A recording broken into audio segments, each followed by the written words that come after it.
ये साडी होंद दा मसला है। ये लाइना दीप भाजी दियां पहचान बन गईयां। ये साडी होंद दा मसला है क्योंकि ये साडी होंद मिटाउण दा एक बहुत लंबा यतन बहुत समय तो चल रहा है। इसनूं साबित करन दे लई मैं अगर तुहानूं ये पुछां कि सिख राज दे जो महाराजा सिगे, महाराजा रणजीत सिंह, उन्हां दे सब तो छोटे फरजंद उन्हां दा की नाम सी जिन्हां नूं इंग्लैंड लैके चले गए सी। ये प्रूव करना चाहते हैं, ये सानू इधर नूं लैके जाना चाहते हैं।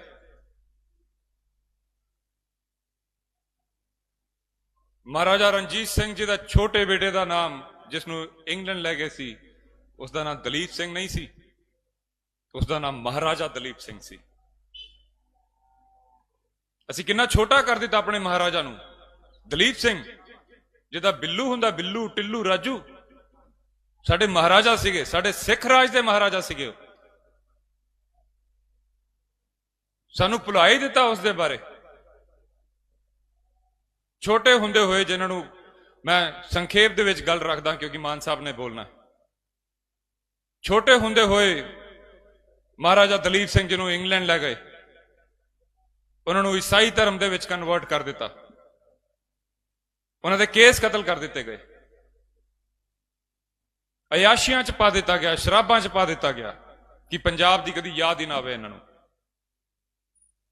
वड्डे होण ते जदों मां बारे पता लग्या, महाराणी जिंदा जो अन्ने हो चुके सी, नेपाल दे विच शरण लैके रहिंदे सी, गोरियां तो परमिशन लई महाराजा साहब ने अपनी मां नूं मिलन दे लई। पर अपनी मां नूं मिलन वो कलकत्ता आए। एक बच्चा जो छोटे हुंदे होए इथों चले गया सीगा, जो ईसाई धर्म दे विच पालिया गया, उसनूं पंजाब बारे, पंजाबीयत बारे, सिख राज बारे कुछ नहीं सी पता। वो अपनी मां नूं मिलिया। मां ने उन्होंने अखां हथ नाल टो के वेख्या, अखां देख नहीं सकदियां सी। जदों उन्होंने छुया, उहदे सिर ते हथ फेरिया तो उन्होंने धक्का मारिया और उन्होंने बोलिया कि जिस दिन तेरा प्यो मरिया सी ना, जिस दिन गोरे हावी हो गए सी, उस दिन नहीं, अज सिख राज दा सूरज डुब गया।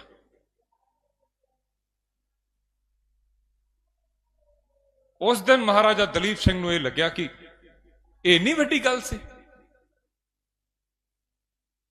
ये केस इन्ने इंपोर्टेंट सीगे, इन्ने मां ने इन्नी वड्डी गल कहती कि तेरे प्यो मरन ते नहीं सी सूरज डुबिया, अज डुबिया।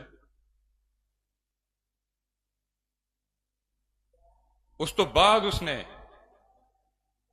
सिख राज बारे, सिख धर्म बारे पता किया। उसनूं पता लग्या कि वह किस महान धर्म नूं विश्वास दे नूं बिलोंग करदा, किस महान महाराजा रणजीत सिंह दे दा पोत जब बेटा है। उसनूं पता लग गया हरी सिंह नलवा बारे, सिख राज दे विच लड़ियां गईयां लड़ाइयां बारे। सिख राज जिहड़ा दुनिया दे अंदर बेस्ट राज मन्निया गया, जिस दे विच कदी किसी नूं फांसी दी सजा नहीं हुई, जिस दे विच कोई बलात्कार नहीं होया, जिस दे विच कोई धर्म परिवर्तन नहीं होया। उस समय जो एक राजा दूजे राजा नाल लड़दा सीगा, जिहड़े सैनिक जिहड़े बंदी बना लिते जांदे सीगे उन्हां नूं मार दिता जांदा सीगा, लेकिन असीं प्राउड नाल कह सकदे साडे महाराजा ने यह नहीं कीता, उन्हां बंदियां नूं नहीं मारिया गया।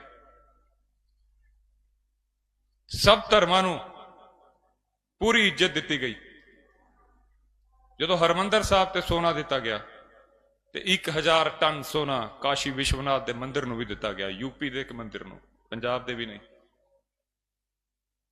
क्योंकि पंजाब दे वास्ते हिंदू भरावां दी भावनावां दी रिस्पैक्ट करते हुए काशी विश्वनाथ जो हिंदुआं दा एक बहुत बड़ा तीर्थ स्थान है, उसनूं 1000 टन सोना दिता गया। कहण नूं बहुत सौखा है, मैं बहुत आसानी नाल कह दिता 1000 टन, किलो भी नहीं, टन सोना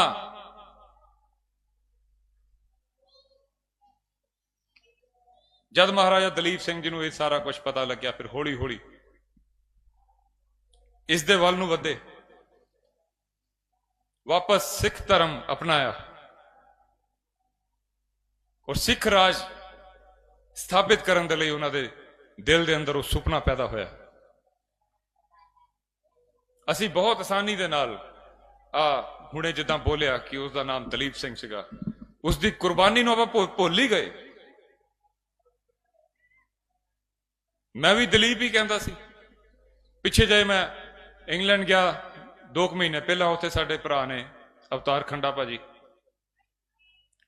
वो मैनू वो सारिया जगह ते लैके गए जिथे महाराजा साहब दा किला, महाराजा साहब दा पिंड, महाराजा साहब दे स्टैचू, महाराजा साहब दियां पुरानियां चीजां, महाराजा साहब दी समाध। मैनू जिथे भी लैके गए उत्थे उन्होंने हर जगह ते बोलिया कि महाराजा साहब दा किला, महाराजा साहब इत्थे ऐ करदे सी, महाराजा साहब ने इत्थे स्पीच दी सी। उन्होंने किते ये नहीं बोलिया कि दलीप सिंह इत्थे हुंदे सी। मैं उस दिन रियलाइज किया यार मैं भी गलती करता सीगा कि साडे अंदर हौली हौली हौली हौली हौली वो चीज पा दी जाती है कि असीं अपने ही इतिहास तो किदां टुट जाने,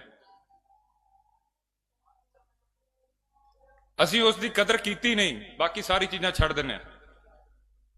जद सिख राज दे लई वो लड़दे रहे, आखिर दे विच वो मास्को नूं उन्होंने रशिया नूं इकट्ठा किया, तुर्क नूं इकट्ठा किया, अफगान नूं इकट्ठा किया, होर भी कई देशों नूं इकट्ठा किया।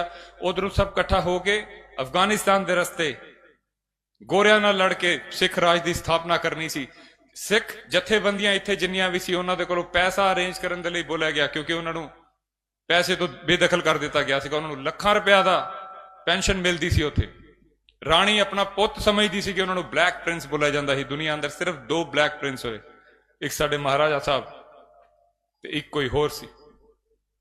महाराणी ने उसनूं अपने पुत का दर्जा दिता होया सी। वो सब कुछ त्याग के 22,000 एकड़ दे विच उन्हां दा महल सीगा, अज भी इंग्लैंड दे विच खड़ा है। अज किसी नूं मैं बोला ना पंजाब दे अंदर भी 22 एकड़ दा छोड़ो 22 गज दी आपां जमीन ना छड्डीए। महाराजा साहब अपना 22,000 एकड़ दा महल छड्ड के पंजाब दे सिख राज दे लई जद्दोजहद करते रहे और आखिर दम तक करते रहे। किने किदां किदां उन्होंने धोखा दिता ये छड्डो। फाइनल उन्होंने बोलिया गया जे तुसीं सिख राज दे वल नूं जाना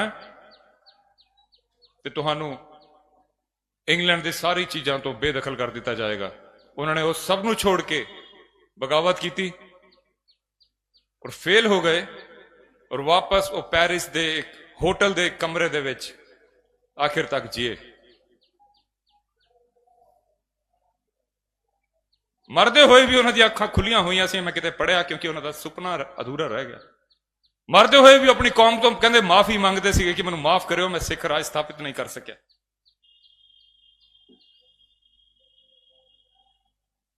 उसे सिख राज की उसे आदर्श नूं लैके साडे सिमरनजीत सिंह मान साहब अगे चलते पे है। उसे सुपने दे लई दीप सिद्धू ने जान दी, उसे सुपने ने सिद्धू मूसेवाले की जान गई। मैं गल नूं छोटा करदा, असीं साडी किसे नाल कोई किसे दे खिलाफ नहीं हैगे, असीं सब बराबर है। सिख राज की असीं गल करते हैं, सिख राज पूरे हिंदुस्तान च होना चाहिए जो महाराजा रणजीत सिंह जी का सीगा।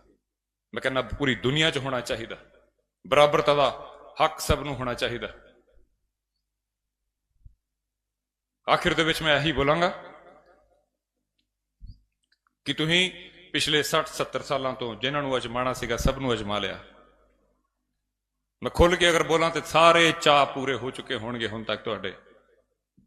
आखिरी उम्मीद एक जिहड़ी आखिरी भुलेखा देण च भगवंत मान कामयाब हो गया सी। सानू किते ना किते लग्या सी कि यार कुछ करेगा, मन्नू भी लग्या सी सच्ची दसां ते यार कुछ तो करेगा ही, पर वो बेशर्मी की हद ते आ गया। राज्य सभा के मैंबर उन्हें बेशर्मी की तरह भेजे, पंजाब तो नहीं भेजे, बीजेपी और आरएसएस के बंदे भेज दिते। कल नूं तुहाडे खिलाफ जो कानून बननगे तो इन्हां दे साइन चलणगे, उत्थे पंजाब दीआं जड़ां च तेजाब पाउण दा काम करनगे यही राज्य सभा के मैंबर। भगवंत मान हुण साडे कोल, मैं तुहानूं मुबारकबाद भी दे देना कि साडे कोल पहला नैशनल लैवल का एक मोदी सीगा, हुण साडे कोल एक लोकल मोदी भी हैगा। पंजाब को अपना मोदी हैगा, सानू उस मोदी वाल देखण दी लोड़ नहीं। हुण ये मोदी सामने पहला बहुत बड़का मारदा सी भगवंत मान, ਉਹਦੇ सामने बह के इन्हें कविता पढ़ी सी जिहदा बहुत वायरल भी हुई सी कि मोदी जी अच्छे दिन कब आएंगे। सरकार बनते ही मोदी दे कुछड़ चढ़ गया। हुण क्यों नहीं पूछदा मोदी जी अच्छे दिन कब आएंगे। अहंकार दे अंदर वो इन्ना ज्यादा पागल हो गया। परसों का उसका बयान है, उसनूं बोलण दी तमीज नहीं है, अपनी उम्र नहीं देखता। मान साहब की उम्र नहीं देखता, अपना एक्सपीरियंस नहीं देखता, मान साहब का एक्सपीरियंस नहीं देखता। इन्ना अहंकार हो गया। वो बोलता कि एक सिमरनजीत मान है, वो तलवार चुक के चलता है, कहता फट्टे चक देंगे, असी प्यार की गल करते हैं। किरपान सिखां दे 5 ककारां विचों एक है। पिछे जे भारती ने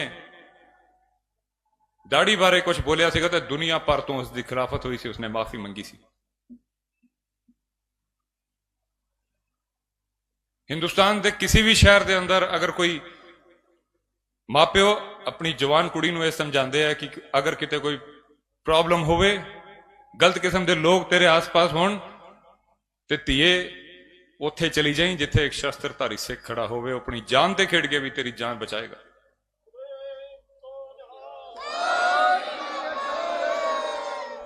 ये उसका मजाक उड़ाना, उस विश्वास का मजाक उड़ाना।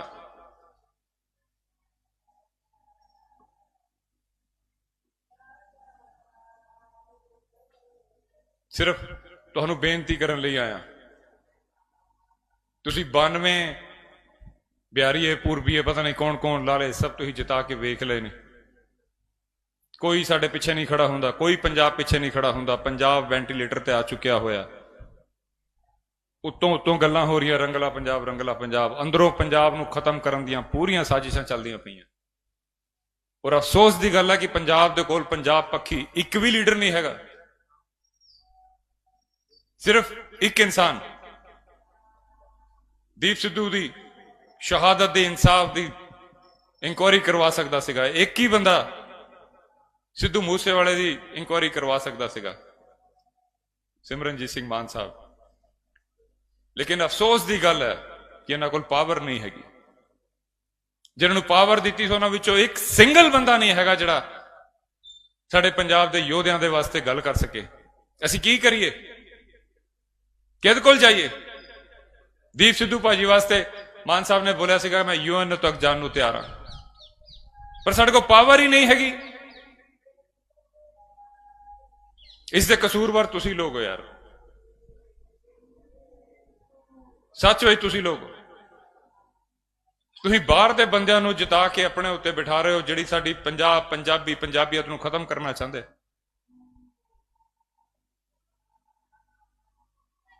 ਜਿੱਦਾਂ ਮਹਾਰਾਜਾ ਸਾਹਿਬ ਦੇ ਅੱਖਾਂ ਖੁੱਲੀਆਂ ਰਹਿ ਗਈਆਂ ਨਾ ਐਂਡ ਵਿੱਚ, ਉਹਨਾਂ ਦਾ ਸੁਪਨਾ ਪੂਰਾ ਨਹੀਂ ਹੋਇਆ।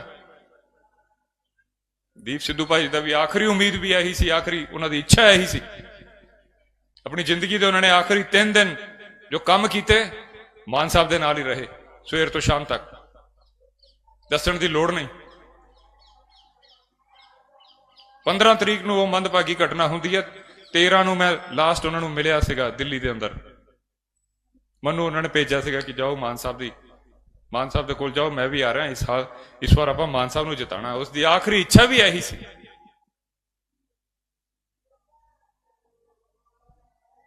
ਸਿੱਧੂ ਮੂਸੇਵਾਲੇ ਦੀ ਵੀ ਆਖਰੀ ਇੱਛਾ ਇਹੀ ਸੀ ਕਿ ਆਖਰੀ ਦਿਨਾਂ 'ਚ ਉਹ ਦੱਸ ਗਿਆ ਸੀ।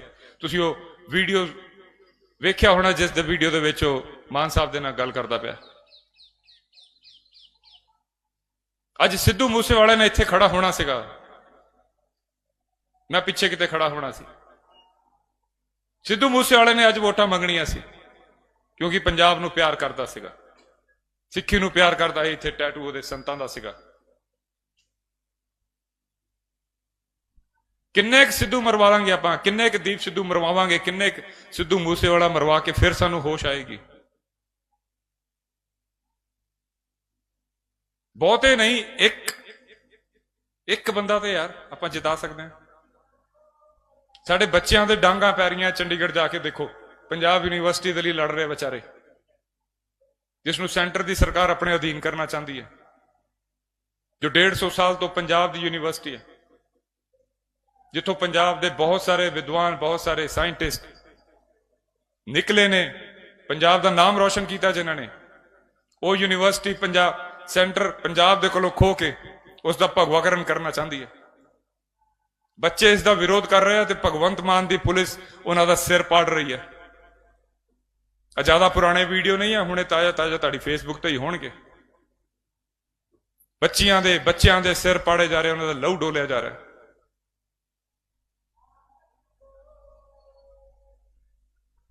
ਮਹਾਰਾਜਾ ਦਲੀਪ ਸਿੰਘ ਜੀ ਦੀਆਂ ਅੱਖਾਂ ਖੁੱਲੀਆਂ ਰਹਿ ਗਈਆਂ ਸੀ। ਮੈਨੂੰ ਲੱਗਦਾ ਹੈ ਕਿ ਦੀਪ ਸਿੱਧੂ ਭਾਈ ਦੀਆਂ ਵੀ ਅੱਖਾਂ ਖੁੱਲੀਆਂ ਰਹਿ ਗਈਆਂ ਹੋਣੀਆਂ। ਸਿੱਧੂ ਮੂਸੇਵਾਲੇ ਦੀ ਵੀ ਅੱਖਾਂ ਖੁੱਲੀਆਂ ਹਾਲੇ ਵੀ।